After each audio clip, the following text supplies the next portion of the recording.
Hey, Jerry. How are you? I'm doing good, man. Good, man. Nice to talk to you. Thanks for taking the time. Yeah, we're 3-0 right now. We're doing okay. 3-0. Would you? Okay, let's talk about that. Would you bet that to start the season? Yeah, we're 3-0, man. So the last ball game was not really a very clean football game, but still, sometimes you have to win ugly, and they were able to do that. And now they're 3-0, and we just got to keep that momentum going. Yeah, and in the NFL, let's be honest here. You would know better than any of us.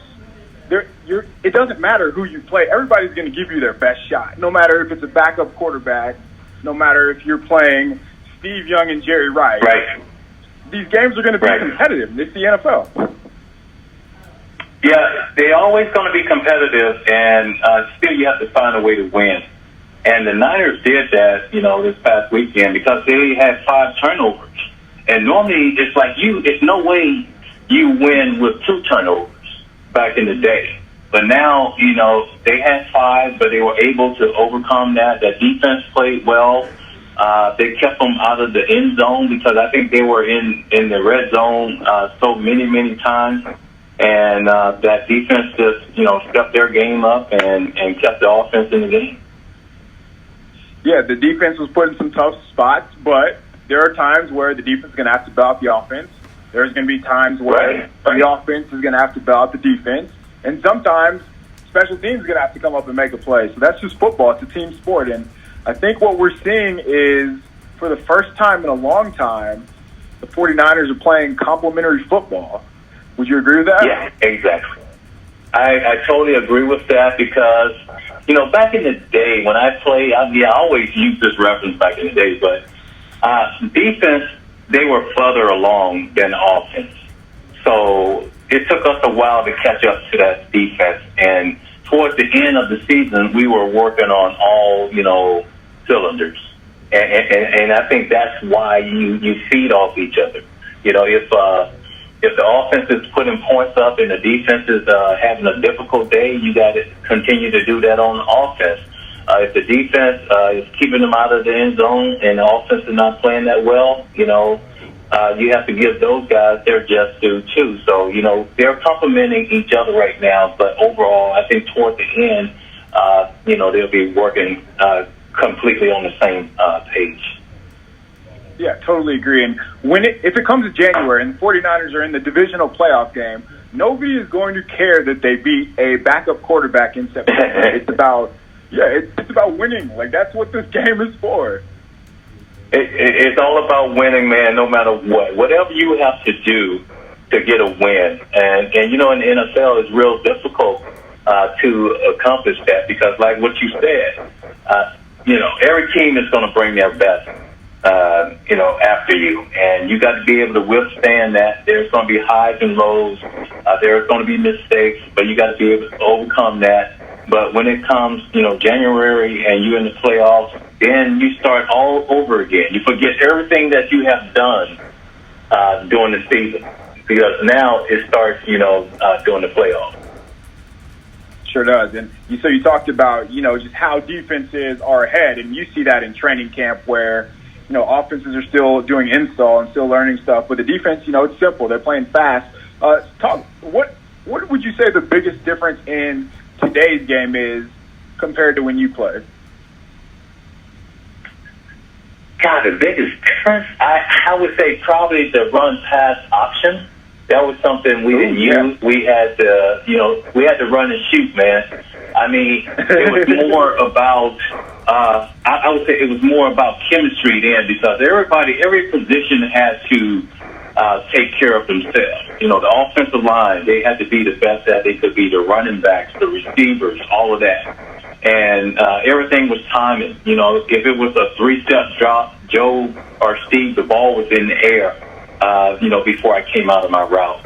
It's a little bit different now. I think the quarterbacks, they hold on to the ball a little bit longer. They're always going to fake the running back or do something like that and try to get the defense out of position. But, I love the run and shoot offense and the West Coast offense. It's something I'll never forget. Oh, it's a great offense, and we're still seeing plenty of that today in today's game. Yeah, you're still seeing that. But you notice that the ball is not being thrown downfield as much. You know, now I don't know the reason why, the philosophy behind that, but you know, if we got a turnover, say Bill Walsh, the first play, you know, after getting a turnover, we were going to throw the ball deep.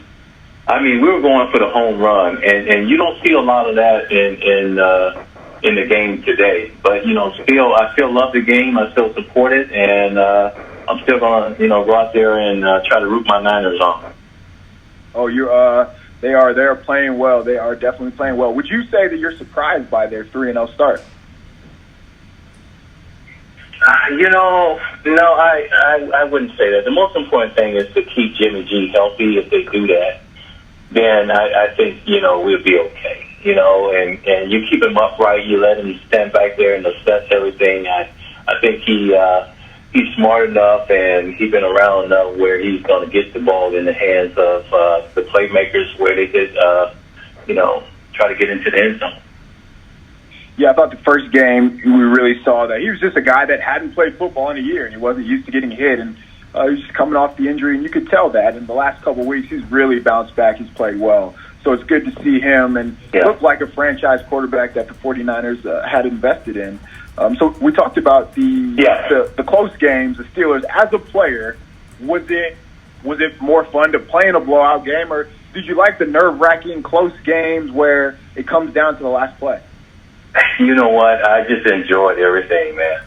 You know, because it's the way you train, it's the way you prepare, and you know, that's just like, you know, even with the company that I'm with right now with Rice-a-Roni, you know, it's crazy. You know, it's MVP, and you know, Rice-a-Roni may not have really been named after me, and I always joke around about this, but you can't deny that we are both San Francisco treats, man. And come on, Cal, you know about tailgating, right? Oh, do you like to tailgate? I live to tailgate. Yeah, but go ahead. No, I live to tailgate. I wanted to ask you. So, I mean, 49ers have a big Monday night football game coming up. So, speaking of Rice-a-Roni, what's your idea of a perfect tailgate? Hey, man, it's not perfect. You know, for some reason, I have been so much more comfortable running routes or catching a touchdown. You know, they have so many flavors, so many varieties. There's something for everyone. And my favorite one, my go-to one, and you know, when I played football, I always had the post corner or I had the post. But, you know, when it comes to Rice-a-Roni, my go-to is it's a little spice. So my go-to is the jalapeno cheddar flavor. That's what I like because I felt I was spicy on the football field, and I used to have so much fun. Yeah, man, it's just unbelievable. And another thing, too, man, it's like I have had so much fun doing Rice-a-Roni. You're going to see my picture in stores nationwide. You're going to see YouTube series. You can also win prizes if you buy, you know, Rice-a-Roni or Pasta-Roni. And one more thing, man, I want all the people to, you know, go to this site here because if you want to learn more, go to goteamrice.com. But, you know, just to have this affiliation with a great company like this, you know, I'm having a great time, and, you know, I look forward to doing a lot of things with them.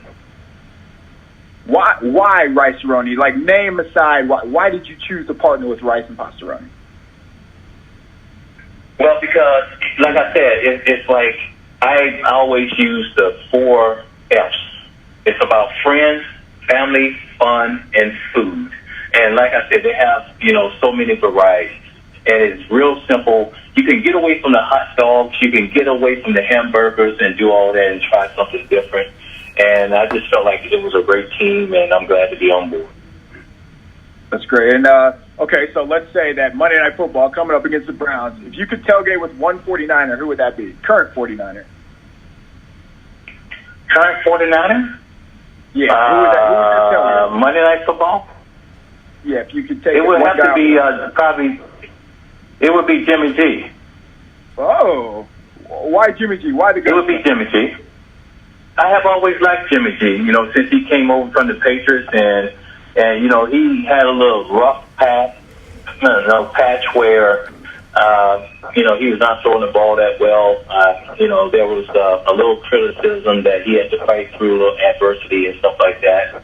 And I told everybody that this guy's going to be okay. You know, the most important thing is that we just got to keep him upright and let him just sit back there in that pocket and throw the ball downfield. So, yeah, it would be Jimmy G. Yeah, that's fair. I mean, we're talking about a guy that has never lost at home as a 49er. That says something. He's only lost, I think his record is like 9-2 or 10-2 or something. So, yeah, I mean, he wins, and that's what comes back down to the bottom line. He wins, and that's what you want. Yeah, that's the bottom line. And I had the opportunity to go on the field early Sunday, and for some reason I started catching the football. And I was doing the rat-a-tat-tat on the sideline. I was doing all of that. I was catching the ball, and it just felt so natural.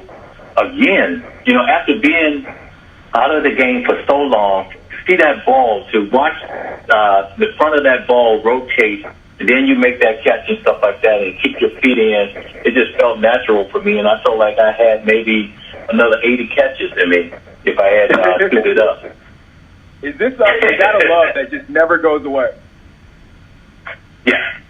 It's just like, you know, it's just like the Kentucky Derby. Those horses, they know when it's time to run. And every year, even though that I'm retired now, my body knows when it's football season. And because I would always, you know, train a certain way, and when I went to training camp, I was in top shape, so I was always ready to go. Have you dialed? How do you still prepare? Like, do you still train? Are you still heavy into that? Oh, yes, without a doubt, you know, because I'm more into CrossFit. I still run the hill. I'm into Peloton. So I like to try to do things to shock the body. I never want the body to just get comfortable with one routine. So I'm always doing different things, and I'm pretty much down to my playing weight because you know, I would always train a certain way. My weight had to be 190 or 195 or under 200. So, yeah, I'm still in fighting shape, and if I had to line up, I could, you know, get back on the football field. I might be recruiting you for my flag football team. Well, I'm going deep. You have to have someone to throw the ball deep. Hey, we get an interception. We're going up top. That's right, buddy. And I appreciate you taking the time. Just before we get out of here, what is the 49ers ceiling this season? How good can this team be? I think they still, you know, can't drink the Kool-Aid right now. You still got to take it game by game. You got to cut down on the mistakes. If you do that, and one thing, I was always critical on myself after a ball game, even if we won the game. A lot of guys don't want to really look at the film and really be critical on themselves when they win. But if you do that, you're going to become a better team. So, you know, they have to cut down on the mistakes, and if they're critical on themselves, I think they have a good chance of doing some great things this year. Yeah, and I completely agree with that. They won the game, but there's just so much more. There's so much room for improvement. Think about all the fumbles down the field. Tebow had a catch where he was wide open. Should have came down with that. I mean, we could probably go about 20 plays. You know what? You have to say that catch about with Deebo Samuel, though. That catch, he didn't hold on to the ball because he hit the ground and the ball came out. But for him to make that catch the way he did, and I was like one of those guys because I remember, I think it was Lance Swan, the catch he made in the Super Bowl where he kept his balance and he was able to make that catch. I feel you should always make the difficult catches no matter what. And you should come down with the football. If the ball is in the air, it's your ball. But that was a great catch that he made, but he got to make sure he secure that catch when he comes down.